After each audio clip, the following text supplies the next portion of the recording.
Au nom d'Allah, le tout miséricordieux, le très miséricordieux.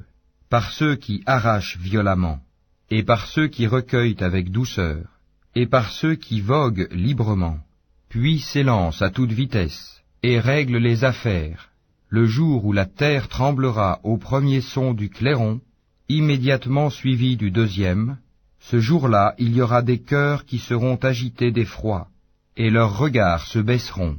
Ils disent, quoi, serons-nous ramenés à notre vie première, quand nous serons ossements pourris? Ils disent, ce sera alors un retour ruineux.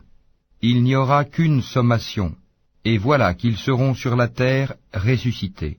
Le récit de Moïse t'est-il parvenu? Quand son Seigneur l'appela, dans Towa, la vallée sanctifiée, va vers Pharaon, vraiment il s'est rebellé. Puis dis-lui, voudrais-tu te purifier, et que je te guide vers ton Seigneur afin que tu le craignes? Il lui fit voir le très grand miracle. Mais il le qualifia de mensonge et désobéit.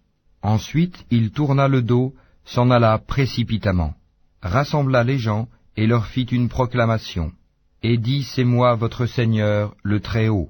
Alors Allah le saisit de la punition exemplaire de l'au-delà et de celle d'ici-bas.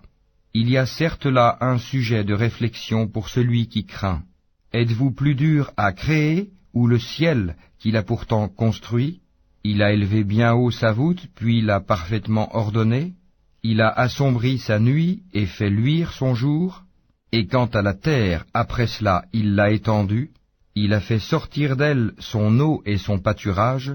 Et quant aux montagnes, il les a ancrées, pour votre jouissance, vous et vos bestiaux.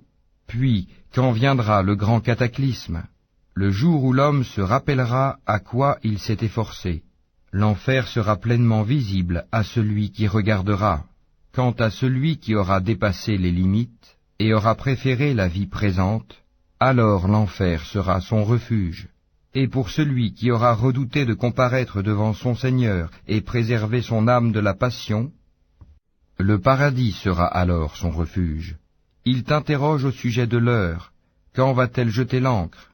Quelle science en as-tu pour le leur dire? Son terme n'est connu que de ton Seigneur.